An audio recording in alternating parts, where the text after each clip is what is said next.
one of the things you said in there, that it made it okay for you to fail. Mm-hmm.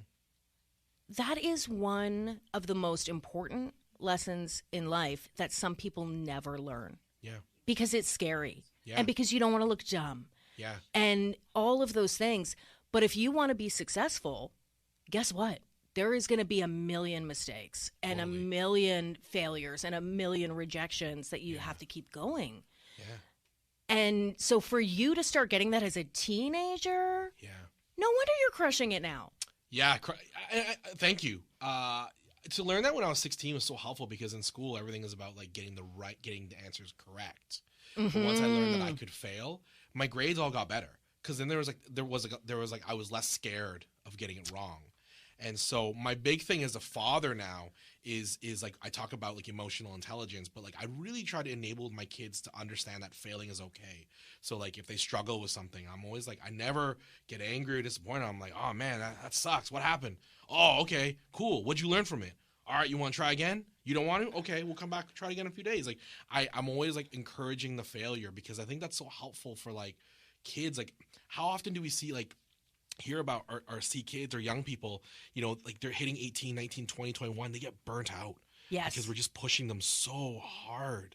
And we have such a culture of success and being the best at something, right? And also the grind and hustle culture. Yeah. And look, working hard is important and being ambitious is important. But also then, not burning out at 20 seems like it's more important. Definitely. Yeah, definitely. And I think also it's like you're trying to find your path. And so maybe improv wasn't going to be for me, but the lessons I learned from improvisation were so helpful as an adult. And it really did spur my career because there was a point in like 2012, I quit my job to pursue acting full time. And it was that moment where I'm like, let's do this. If it doesn't work out in a couple of years, I can always get a job. Yes. Right? And so it really did spur my career and everything I've done since. This is your second show that you have been starring on that is now reaching so much of a bigger audience. What does that... And this one, you did everything. Mm-hmm. Yeah. I mean, you have to be pretty stoked at this point. I'm so excited. Interesting is that like when the show aired in season 1 and 2, linear, there's some of the things that like are very Canadian about the show.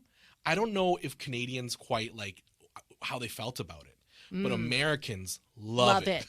Like I saw a comment today, like where there was a post today and one of the comments stuck out. There's so many nice comments. The one that blows my mind is like, they're like, this is the next Schitt's Creek. And I'm like, okay, all right. That's a pretty cool comment.